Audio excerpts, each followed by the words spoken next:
Hey guys, welcome to a wellbeing chat, and we are talking about how to spot a narcissist today. We got some great points that we want to get through. So myself, Matt Rudman, Nina Jenkins. Hello. Hey, and we're going to talk about obviously the key points to spot them. If you've ever been in a situation around a narcissist, please, and if you've got anything you would like to share, put them in the comments below. We're all about helping each other, and then some ideas on how to. Well, I suppose a solution to the problem, really. Yeah, we want to help you to avoid getting entangled with a narcissist. Yeah. So what we've done is we thought about how you can spot a narcissist, and like the red flags in how they're behaving. So we're going to talk about that, and we're going to go through a little bit of a timeline of when you first meet a narcissist, how the interactions go, how their behavior kind of like plays out. And then you can check your own relationships, whether they're personal or business or, any relationship in your life. And then you can kind of evaluate and see, okay, is this relationship toxic? Is it narcissistic? Or is it actually okay and it's just a bit of crappy behavior? Yeah, it's just a bit of communication that maybe needs to get sorted out. So it's important to realise that not everybody is a narcissist. No. But there are a lot of narcissists out there. So this is going to help educate people. And we want to give you our knowledge, and then we can give you kind of some solutions to how to get out of that if you do find yourself in that situation. Definitely. And I think if you're watching this, you've probably got a bit of an inkling that something's not right somewhere within a relationship with someone you have. Yeah. Like you said, it could be work, it could be, it could be your boss. You've probably got a bit of an idea, and this would be a bit of confirmation. It can even be a friendship as well. Yeah, it can. So it can be any intimate relationship or any business relationship or any human relationship that you have. Yeah. And we want to help to give you some suggestions for solutions as well, don't we? Definitely. So here's the problem and here's the solution. Here's the solution. Don't forget, if you are following us, especially on the wellbeing page, because we haven't done much on there. Just drop hopefully we get some more out. But and if you've got, like I think I said at the beginning, if you have your own experiences and you're happy to share them, drop them in the comments, and it helps. But I understand sometimes we don't want to say stuff, so that's okay as well. All right, so what we got, so let's talk about some of the things, and I think sometimes it's a little bit on hindsight. I think we realize about them. Quite hard to spot if you're not aware. Yes. And if you've been in the situation, I feel with that type of person, not everyone really gets it until you've been in it. It's often after, you're quite right. Yeah. And the reason for that is when you're in a relationship with a narcissist, you're in a cognitive fog. Yeah. And you're in a cognitive fog, so you're not thinking straight because you've been gaslit. Your version of reality is twisted by the narcissist. So that's called gaslighting. And when you are constantly gaslighted in a relationship, you then don't really know what to believe and you second guess yourself. Yeah. So that's the reason that many people that are in a narcissistic relationship don't realize it at the time. And it's only till they come away from it and they think, oh gosh, what the hell happened there? They can take a step back and start educating and start looking into it and think, oh, hang on, something wasn't quite right there. So you're quite right. So, I mean, at the beginning though of a narcissistic relationship, and here we're talking friendship or business or intimate. Pretty much anyone. Anyone, right? At the beginning, we're going to go through a timeline, aren't we, about how it kind of plays out. So at the beginning, you will find that the narcissist is love bombing you. And if it's not love bombing you in the terms of intimate relationship, it'll be your boss putting you up on a pedestal. You're the best thing. You're the best work we've ever had. I cannot believe your experience. And you kind of feel amazing because you're getting all this kind of praise and you're being put on a pedestal. And actually, you're just thinking, this is too good to be true. Yeah. But at the same time, your ego is really enjoying the praise. Playing with our chimp. Yeah, definitely. I feel great. But I suppose that's quite a tough one to spot as well. Because I guess we kind of, when we're meeting, whether it be friend, a relationship, business, that kind of happens a little bit, I guess. It does. But you're quite right. You feel it's a bit, when I look back, I think, oh yeah, that's really obvious now. So obvious. It's normal to give people praise, and it's normal to big up your friends and your lovers and your business partners, but there is a fine line. And the fine line is that when it seems to be really, really over the top. So if you do something good and positive, somebody might praise you for it, somebody might not. Okay. But with a narcissist, at the beginning of that relationship, because they want to win you over, they will go over the top. They will buy you gifts. They will love bomb you. They will put you on a pedestal, and you will be, like we said, swept off your feet. Right. You're literally swept off your feet. And because it feels good and you're getting a rush of endorphins because of all this attention, often we fail to see the red flags that follow on from that. And I would say this also, it doesn't suddenly drop off. No. This is part of the whole process as it's going on. So even, I think, even in the, unless we're fully under that control, that spell, it's something that's happening later on, because I think if something's not right, the love bombing happens again, or you're touching on the cycle of abuse. So what they'll do is, at the beginning, they need to maintain this fake mask of who they are, and that they're a really generous, wonderful person. And you'll see that kind of going on for a while, and then the narcissist will not be able to sustain that for long term. So you'll see the mask slip, and you're right, then it slips, and the behavior, the red flags kind of like start to come up, and you think, well, who is this? I don't recognize this person. But then it'll get to the stage where they've been really terrible to you and put you through manipulation and kind of gaslighting, and then suddenly they'll be good again. But I've just remembered as well, I think you can spot it, because that's happening to you. And I think I joked to you before we came on live, but you might notice then these traits come out with other people. So say you're out for a meal, and how they're behaving with, maybe the waitress or the waiter or whoever's there. You can't, and it's on hindsight, I can think of my it's situation. A red flag it's a red flag. You think, well, that's not like them. So and then they're back to thing, because they're working on you, but that mask just slipped down. Just it does. Like an instant. The mask slips. The mask slips. That's right. And the thing is when the mask slips, you'll be like, oh, that's not good. But then to cover it up, they'll be back to their mask on and love bombing you. But after a while, and love bombing can last for about 3 to 6 months, sometimes a year, sometimes longer. And it depends what the narcissist wants. So, for example, if they want to get a ring on your finger so that you can't get away as easily, you will find that they will be with the mask on, the mask on, the mask on. And then when you get married is when the mask comes off. Or, for example, if you've got a boss that needs you to complete a project and they're desperately relying on your skills, they'll be nice, they'll be nice, they'll be nice. And then when you finish the project and they no longer need you anymore, they will devalue and they will discard you because they've got what they wanted. So going back to the red flag, so you've got the love bombing, right? You've got that. Then the other one is that they are extremely self-centered and extremely selfish, and they cannot put themselves in the shoes of somebody else. So there's a lack of empathy. There's a need to be right all the time.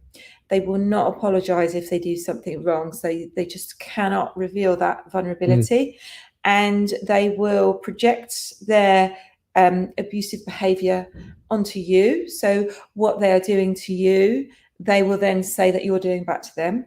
So and often even other people. That's something that I notice a lot with a certain situation, is that they were often finding things wrong in others. Negative. And the thing is, part of it, you think, you almost got, like for me, I almost got a little bit convinced about things, and then something starts to not happen. Well, everyone can't be like that. No. So and I noticed, sorry, and again, on hindsight and over time, I was just, like, my brain would be thinking, you've just described yourself. It's true. You're absolutely right. So basically, they can't accept the blame and the guilt and the shame for that behavior. So what they do is they it's almost like a shield. They're like, no, I can't accept that. I'm going to project that back to Yeah. you. And then you're left dealing with the toxic behavior and wondering, okay, well, that's not my behavior. Well, I think as well, you question it and you think, well, no, that's not right. And you like reasonable people can talk and say, oh, no, actually, that's not how it is. And I think in that sense, is like they know they've got you now a little bit, and they won't let go of that thing. And you, because you get caught up in it, and like, but no, I didn't do that. That didn't happen, or it's and it's like, but you've done that. It is so. And it gets you in the cycle of negativity. You start questioning yourself about it as well, and then you almost start gaslighting yourself. So they put you on the defense, and then you're like, hang on a minute, that's not my behavior, and then you second guess yourself, and they get you to doubt yourself. So this is how they chip away at your self-esteem. So not only do they gaslight you, but they get you in a position on the defense. So you start to gaslight yourself and your own reality. So you've got two versions of gaslighting coming in on yourself, No, you're right. which is ultimately very destructive and very worrying for anybody in that situation. And the other thing that they is another red flag. This is a really important one, that they can't be alone. So narcissist has to be surrounded by fans, whether that's on social media, or whether that's through work, or whether that's through friends or family, and they just hate to be alone.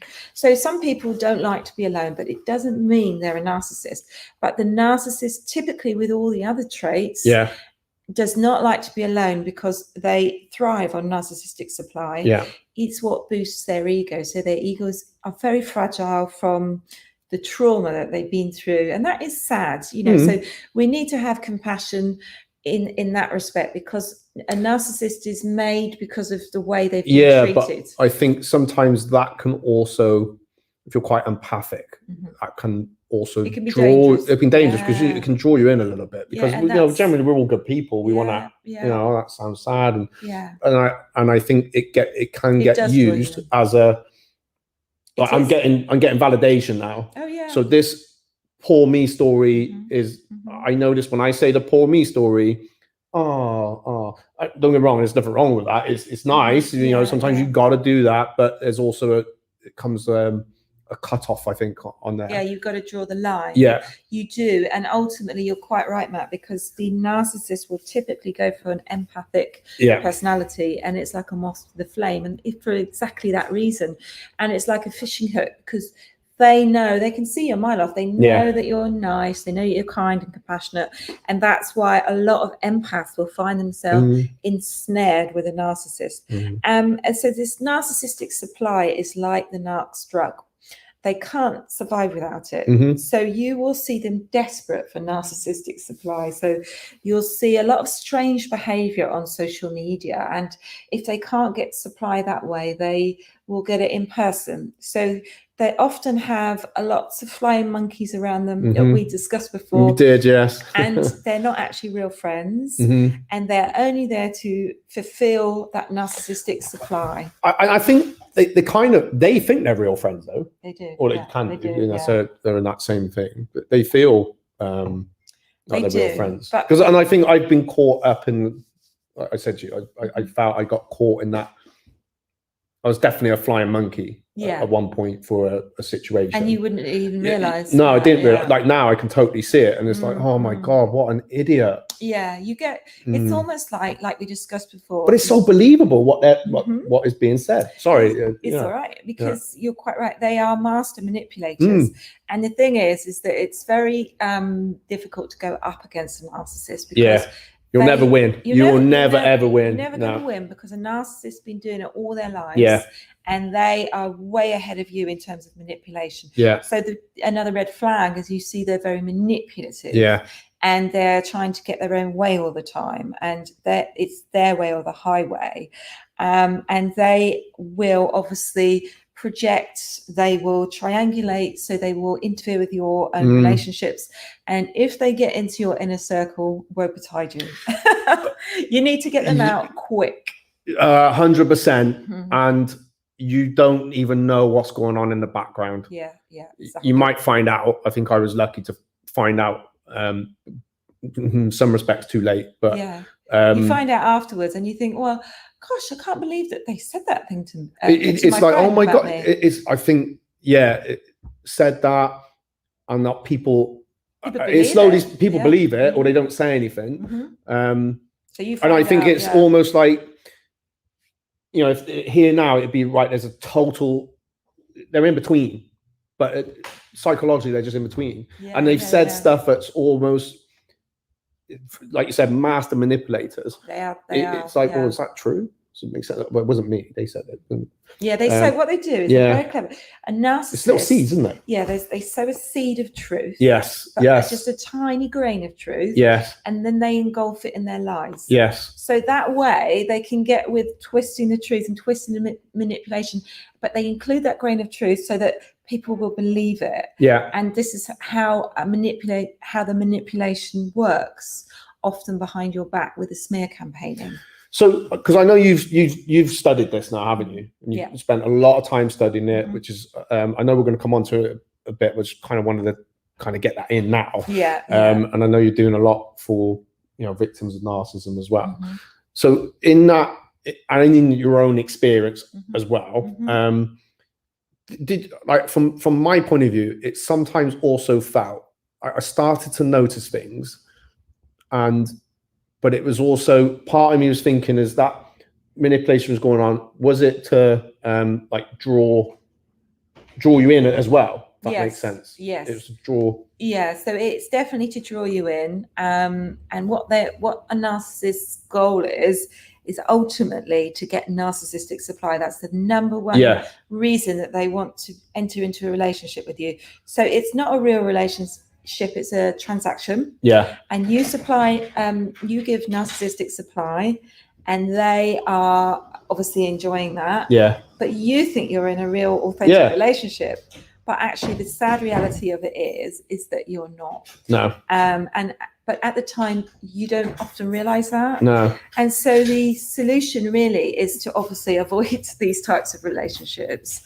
And also for us to sort of help educate you guys so that we can stop that happening to you, because it is a real traumatic experience, and it's narcissists are on the increase in this modern day and age. So do you think they're on the increase, or do you think it's like we've become that little bit more aware of what's happening, or is it a bit of both? I think it's a bit of both. Yeah. I think obviously with the event of social media, it's it does not help. It's fueled it. And the celebrity culture, it is definitely, you know, sort of on the rise, because there are more platforms for you to be narcissistic on. Yeah. And also we are encouraged in modern day society that it's great to earn as much as you can, and you've got to be the best at this, and you know, you've got to wipe out all your competitors. So we're encouraged to be, it's almost like survival of the fittest, isn't it? Yeah, but I agree with that, and also I feel that's on a bit of a shift, or maybe it's just like the environment I'm in, I guess. So absolutely, a bit more supportive. So and also there's a lot more support out there and knowledge because of the internet about narcissism. Yeah, definitely. So in that respect, it's sort of like a two-tone thing. But I mean, the solution, really, we're going to talk about how to provide a solution, aren't we? Is there any other things have we got any? Because it's probably we could go on a long time. I think something, if you've watched this or listened to this as far as here, like I said at the beginning, it's you're either, you know, you're in it, or you've been in it. Yeah. And that's why you researched this and that's video. That's why you've come to this. Or you're not sure, you got a feeling, you got a bit of a gut feeling, and I'd always say listen to your gut. Listen to your gut. You know, even if you're wrong though. I think, like, sorry, Nina. Go on. Yeah, I think it's how something makes you feel anyway. So if you feel like something's not right, you're right. That person may not be like that at all, but you know, you can either sort it out, or you can step away, and you know, everyone, you know, eventually is going to be happy, really. And I think that's a good bit of advice. But let's say we've gone through some of these things. So oh my God, this projection is happening. There's definitely flying monkeys. They've got in between everything, and in extreme cases, you may have lost contact with other friends or family because they've they've isolated. Yes, that was what they definitely isolate you and push you out. And I think by chance it was a comment that was said to me by someone else, and it didn't add up.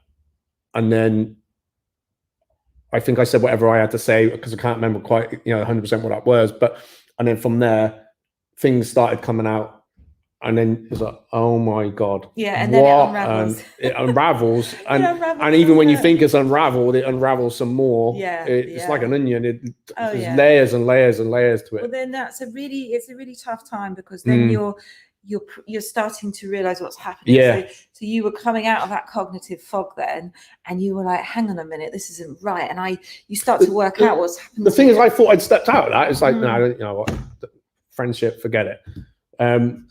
But it was months after. Yeah. And then even last year, I was like, what on earth? I thought this is it's just still there, still something. Anyway. Yeah. I mean, I bet I spent too much. The solution really is, with somebody like that, obviously you evaluate whether you can continue in that relationship. And my advice, if you identify or you strongly suspect that you're in a relationship with someone who's got MPD or a high element of MPD traits, you need to get yourself out, because they don't change, and they're just going to destroy your life. I think that's a key thing you said there, is you can't, and with anyone, you can only change yourself. You can't, I think it's unfair to try and expect that things are going to get better. Yeah, that's their decision. That is totally their decision. It's totally their decision, and also it's none of your business, really. No, you're right. Yeah, and ultimately they're responsible for their own wellness and health. Yeah, the same as you are you. And ultimately, the narcissist isn't self-reflective, and therefore they don't want to change, and they don't realize that they do need to change. Yeah. And so that's why a narcissist will rarely heal and recover. But you have to look after yourself. And if you are in that situation, one, you need to get yourself educated, and that really does help, because you can start to process what happened. Yeah. 2, you need to make a safe exit plan, and it's got to be really, really safe, because they're very devious. And once they know you're going to leave, they will try to stop you by any means. And if you do get away, then you need to be aware about malicious tactics against you, like smear campaigns. Yeah, I think, sorry with that one, but that is going to happen. But I found support from people that were kind of dragged into it, if that makes sense. Oh yeah. Hello, people. Hello. So support's there is what I wanted to say, really. Yeah. But there will be a smear campaign, and also it's understand that I felt that was designed for you to get drawn back into it.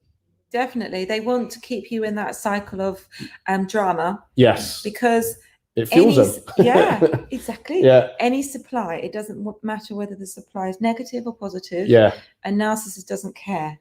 So as long as they've got you still attached by this drama that they're kicking up, they love it. And something I think I said to you, because I did a video on this last year anyway, but someone said that, and it stuck. They will happily walk into the sword. They will. They don't care how. They will go to the extreme. They don't care if you got to like call the police as well. Like something I did want to talk about, but they don't care about whatever's going to happen. And you know, and it can go extreme. It can go extreme, and I think that's why you have got. I remember friends said to me right back when this, like, you ought to call the police on that thing that's happened there, because you need to log it. And you know the reason that it can go that extreme. I didn't. That's the thing, Nina. I didn't, and I thought, no, it'll blow over. And this has gone back a few years, and then something happened last year, and I thought, no, that's it. I'm done. So the police were involved, and even that tried to get manipulated, and I had to call them again. Yeah, you never underestimate a narcissist, because the reason is once you leave, and a narcissist, they are very, very sensitive to being what they perceive as abandoned. Yes. So most of them have abandonment wounds. Yeah. And if you exit that relationship woe betide you, because they feel like you've abandoned them and they want revenge. And a drowning man will grab for anything, because once you've gone, you've gone. They've got nothing to lose. Yeah. So they will resort lost their supply chain. Yeah. You cut off their air. They will have a narcissistic collapse. You'll see them collapse, have depression. You'll see them acting in really extreme ways, because they are so addicted to this narcissistic supply. It's their drug of choice, and it's what fuels them. You're quite right. And the police. I want to kind of come back to the police thing again, because I want to reiterate how important that is, because that was, even though that was years later, it was getting twisted. A friend had seen something as well and said, okay, listen, I don't do anything else. I'm going to contact him again, and it was being almost painted as if, oh, you've called the police on this, it's so pathetic. But it wasn't, because that boundary had been clearly laid out. Yeah, good for you. And I think you can, again, it's almost like, oh, maybe I'm being a bit, no. And the police were so good. Yeah, they said no. They were annoyed because, in a way it was wasting their time, but it's not. I don't ever think you're wasting their time. It gets put on record. And my mum's been in the mental health world, so she was speaking to a mental health consultant, not about that situation, just talking about it, and their husband or someone was high up in the police, and they said no, did the right thing, because they're trained for dealing with that. So they're not going to go to someone just for the sake of going to someone if they have to. They know something's not right, and they're highly trained for that. And I think, can you see the element of projection there? Yeah, where she, once you'd reported, she then tried to manipulate it and make you reporting. It was everything that was on there was them. And again, because I've stored a lot of, the same as yourself, evidence of a video and something that was done to something quite personal to me. It's I've always had it there. So when they came round, I said, well, look, this is letters that people had sent me about things that were going on. It's oh my God. So I've kept all that. You need to. And there's that part of me that just wanted to go, right, well, there you go.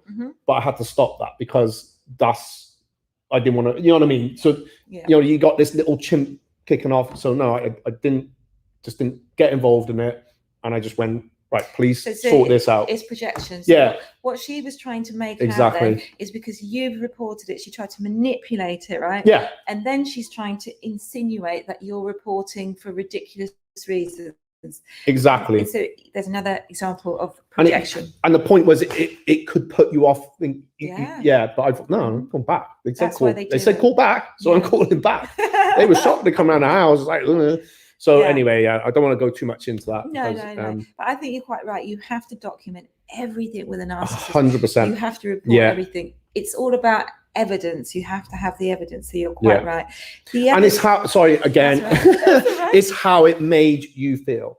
And it wasn't so much about me. It was something to do with my children. And no, that was too much. There's a boundary. That's it. We're gone. Bye. But now you can't come back in. You can't have your little toe in the water. It's done, isn't it? Do you know what makes me laugh? I shouldn't laugh, but we do. In these you gotta laugh. they won't respect a boundary enough. No, they're not. They don't even know what they. No. They just walk over your boundaries like that. Yeah. And so it's really good that you did that, because you're like, no, here's what I accept and here's what I don't accept. And you need to be even stronger with those when you're with a narcissist. And the other solutions, obviously protecting yourself. Yeah.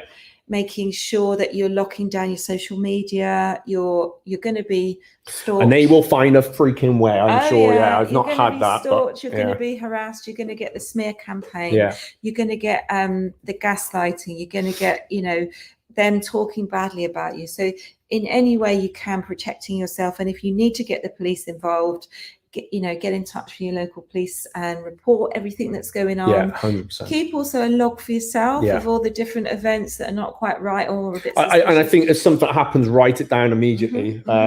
Because you'll forget. Yeah. Because there'll be a few. Exactly. and because they're going to distort it, and you can almost believe it. So keeping a log is, excuse me, crucial. Keeping a log going. And have a good support network. Yeah, you do. You need that. Friends so and family, they need to be aware. A couple of times, as you know, here, my team are very close to like, Shao, this has just happened, blah, blah, blah, blah, blah, blah. So someone has got some sort of recollection of it. Because in your head, it's like, what the hell's just happened here? And also, you sometimes need to rely on a witness as well. Yes. So, you know, if you are going to be in and amongst a narcissist and you're in that situation where you know it could go legal or go to court, you need a second person there to witness everything, to back you up, because it will be your word against their word. Yeah. So you can get help from your family, from your support networks. There's lots of forums online as well, and narcissistic support groups. And I wanted just to drop in about my mentoring. Yes, I'm glad you have, because I know you've been doing a few things. Just before we do that, Nina, just one other thing. When you are working your support network, and I don't know if you've experienced this, that not everyone will get it. Okay, so people that have been through it 100%, I would say they will. Oh yeah. But sometimes, you know, you don't have to go around telling everyone, because then we're, like, for me, I feel like it's very personal. I think I was lucky in that it was happening to people around me as well. And so it was almost like, well, that made us stronger as a unit and everything else. But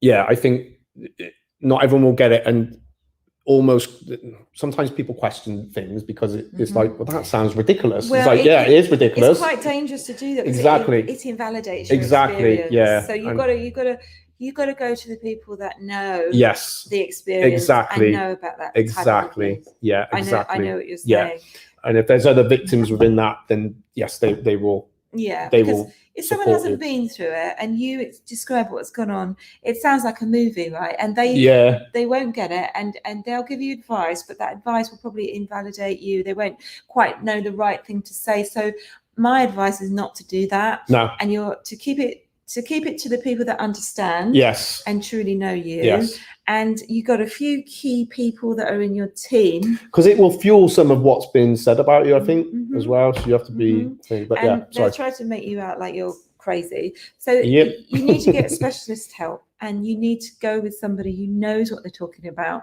And, you know, for example, you know, obviously I've been through it myself. I've got personal experience, and I'm mentoring clients now as well. And I've studied this as well. And I've got certification in psychological techniques in narcissism and narcissistic abuse, and how to defend yourself from it.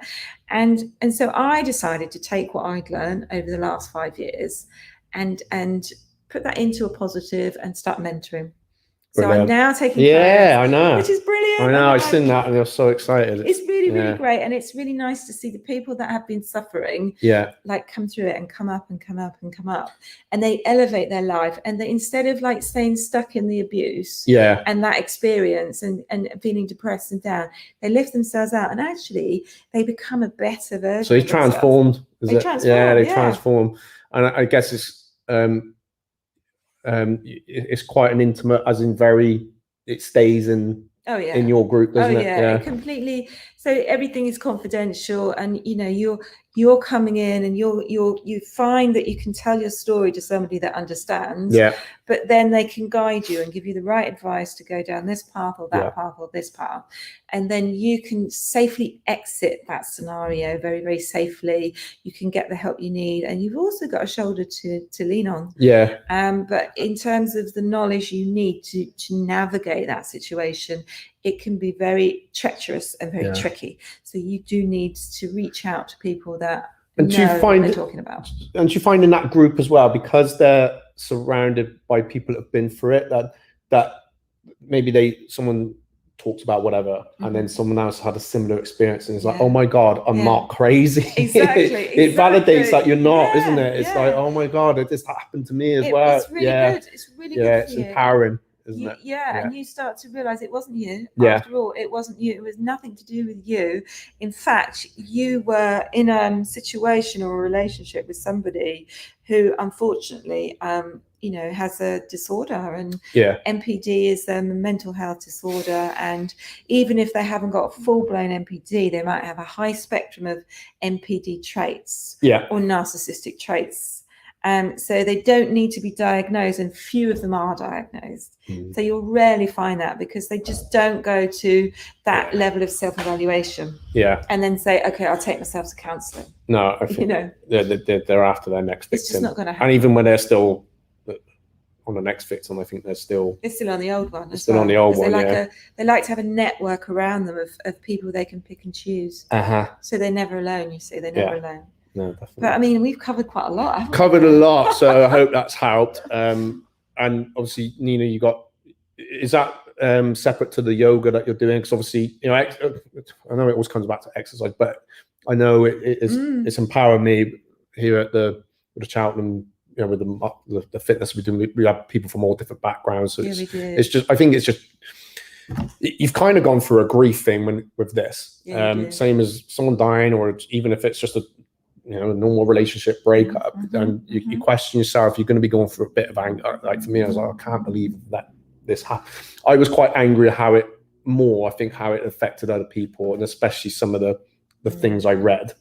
How it affected some others, and I felt quite responsible for putting that person in that in that other person's environment. I think that was the one that got me the most. And you need help and support to kind of get through that. And people don't realize how insidious these relationships are, and they're toxic, and they are going to be very destructive in your life in many ways. So, I mean, my advice is just obviously to educate yourself, get the help and support you need. And obviously I've got mentoring sessions that I'm offering, and I'll drop a link down below. Drop it in the comments. But I totally get what you're saying. And it's, but once you do emerge from that, the good news is that you will be a better version of yourself. Oh, no, 100%. And I think, it's allowed me to, reflect upon myself as well, No one's perfect. Gosh, no. We're humans, aren't we? Human beings, and we're bound to fail. And we're bound to learn, and we're evolving and developing. But the key thing is to educate yourself, and that's 100%. Why we're sharing this, isn't it? It's all about, for me, it's about growing. You've got to be able to move on as well. You've got to let those bits go, and I feel everyone gets to a much better place once you've chosen to step out of that, because some people won't choose to step out. Some people don't, and that's their choice. It is, and we can't help everybody, but I mean, all we can do is tell our story, and then offer a solution to the problem, and try to educate people, which is what we're trying to do. And we've gone on quite long today. We have. We have to finish up school run time. But I mean, it's been so great to talk about it, and if it helps one person, I'm really happy. Happy days. And if there's anything more you want us to cover on specific things, let us know. But get in contact, and it's just for a little consultation. So happy days. It'd be fantastic.